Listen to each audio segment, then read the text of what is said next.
I'll be honest with you guys. There's very little in the realm of gun control that surprises me these days. One state gets a bad idea, then all the other anti-gunners take it and run with it, and it's all a big gun control circle jerk.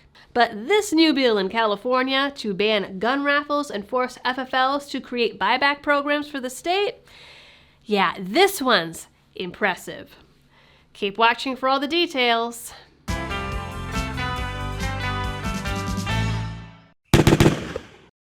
Hey there, Liberty fam, and welcome back to the channel. I'm not sure really what to say about this bill except that the folks sponsoring it have balls, so let's just jump right in. That bill is Senate Bill 368, introduced by one Anthony Portantino, who also happens to have recently announced a run for Congress, which might also explain some motivations here. If his name sounds familiar, it's because I covered one of his bills last year. That bill would have required parents to disclose to their children's schools whether or not there are firearms in the home and where they're stored. So clearly, he's a swell guy. The main focus of this bill in the big media hullabaloo is that it would make it a misdemeanor for FFLs to have any sort of raffle, giveaway, or lottery event to promote their shop. After all, as Portantino says, we don't need games of chance to attract new people into the gun world. If it's detrimental to public health, should we really be giving freebies? Which is not what they said when Krispy Kreme was handing out free donuts in exchange for you-know-what. Portantino, who I'm sure has armed security, views guns as a public health menace, rather than a fun pastime, way to put food on the table, and a means of self-defense. So much so, in fact, that he's also introduced bills to further limit who can get a concealed carry license, as part of a package that would require gun owners to carry liability insurance, put an excise tax on guns and ammo, and ban the sale of body armor.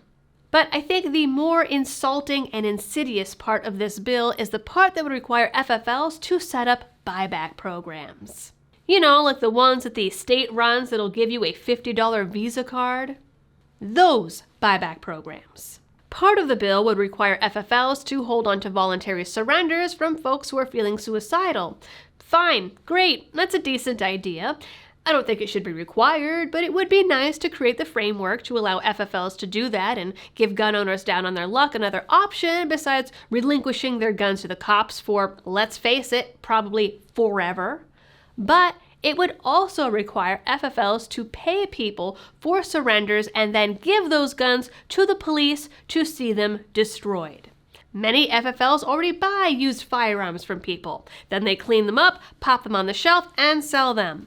This bill would instead force these FFLs to fork up their own cash for guns and bring them to the cops with no reward except forced labor for the boots of the state. The bill lacks any information on where the funds for this would come from other than the FFL's own pockets. Which sounds a whole heck of a lot of another way of trying to cost them money and put them out of business.